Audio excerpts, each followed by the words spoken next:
Hi everybody. I hope you're all safe and well, and hope you're not stressing out too much under the current tough circumstances that we're all facing. Wanted to take just a couple of minutes, and I will be brief in this video, to talk about the relationship between literature and writing. I'll be posting some more things about literature and some basic terminology, things like that, later today. So look for that to show up on Blackboard. I'll also go ahead and post the Essay 3 assignment for next week. It's a short essay. It's not anything that would take more than probably one night to write and maybe another night to revise. But I did want you to have a sneak peek. A couple of people have already emailed and asked about it, so I'll go ahead and try to get that posted later today. When I first started teaching college composition, it was at Northeastern State University back in the late 1980s. As I was working on my master's degree, and then of course later taught at OSU while working on my doctorate. At NSU, the Comp 2 curriculum was literature based. So Comp 1 was very similar to what it is like at NOC. You wrote in a variety of genres like narrative, descriptive, perhaps comparison, contrast, demonstration or description, blah, blah, blah. And then you ended up doing argumentative writing towards the end of the semester. Comp 2, like it is at pretty much every school, focused more on research and argumentation. But NSU used a literature-based curriculum. So while students were working on their writing skills and their research skills and their rhetorical skills, they were also reading selections of poems, stories, and plays. So that seemed natural to me, having taught there for several years. And it was only later that I realized that not all schools did that in Comp 2. And today you'll find a diversity of approaches. In composition classes, most instructors agree that students should be reading because we believe strong readers often are strong writers, and if people can increase their reading skills, they will also increase their writing skills, and there's a great deal of research to support that.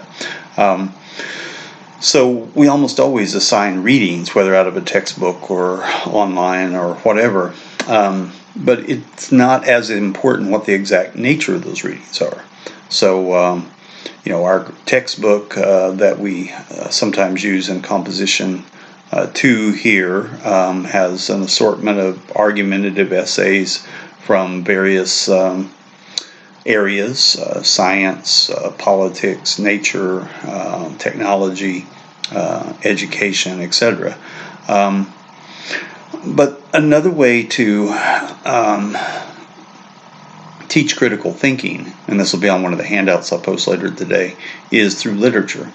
Because literature, of course, makes us think. I mean, that's one reason students sometimes aren't overjoyed to read literature, right? It can be challenging.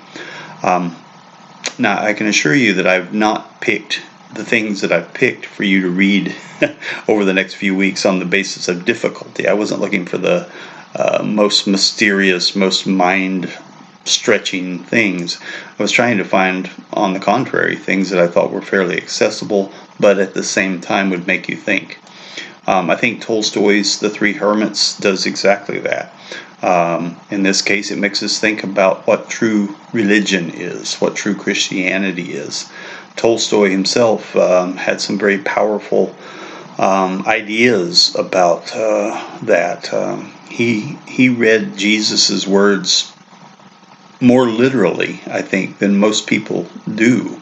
And when Jesus said, give away all that you have and come to follow me, become a homeless, itinerant preacher like I am, a poor missionary, without a place to lay his head. That was something Tolstoy took to heart late in his life, and unfortunately it led to his death. But it does show that, as is reflected in the story, there may be a type of spirituality, a type of Christianity, a type of belief and faith that goes beyond certain formulas of the church, or just going to church on Sunday, or saying certain prayers, or etc. So those are powerful ideas from the world of religion, philosophy, if you will. And you'll see the same thing in pretty much everything that we'll be reading over the next few weeks. One of the questions that sometimes comes up is what makes some kind of writing literature and not others? And that's a point that's been debated for centuries, and there's no easy answer to it. Why is it that we study Edgar Allan Poe's horror stories in literature class, but we don't usually study Stephen King's? Partly it's because Poe is dead, and therefore he's a safe subject of study, safer than someone that's still alive and can fire back at the critics, at least. But I think it's also because Poe, in his nonfiction prose, his essays about poetry, for example, and in his poetry, as well as his short stories, shows us human psychological states. Now, to be fair, Stephen King does as well, especially in something like The Shining.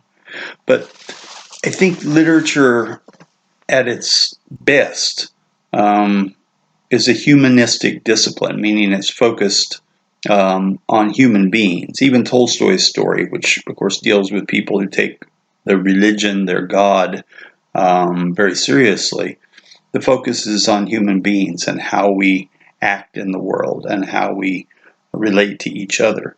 And I think that's what makes something literature. Does it have something to say about the human condition? And that's why so many of the themes in literature revolve around life, death, love, relationships, family life, betrayal, jealousy, hatred, conflict.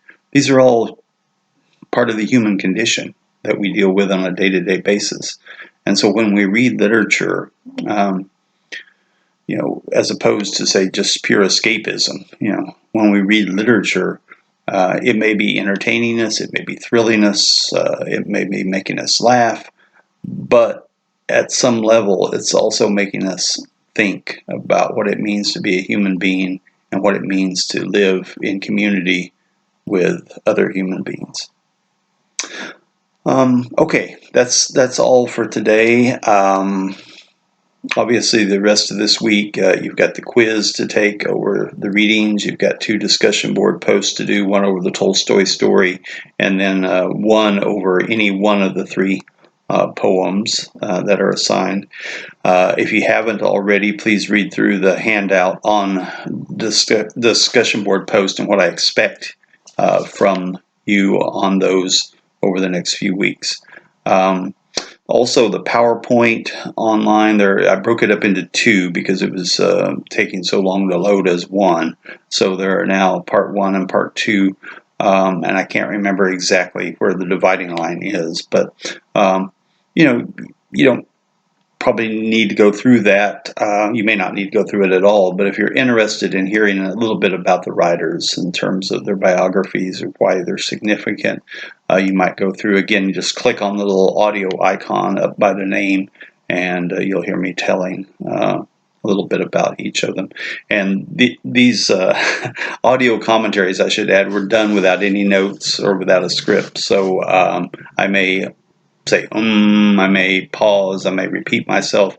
They're not polished audio files, but just my sort of off-the-cuff observations about each of the writers that you'll be reading over the next few weeks. As always, if you have questions, if you have problems, just contact me, text me, call me, leave a voicemail on my office phone, or always email. Admittedly, email is my favorite because it's the easiest for me to do with the tools that I have and with the technical abilities that I have. But I do text, and certainly I'd be happy to call. And if you want a video conference, we can set up a Zoom link. Okay. I'll be posting something else probably next week. Good luck with everything. And again, stay safe.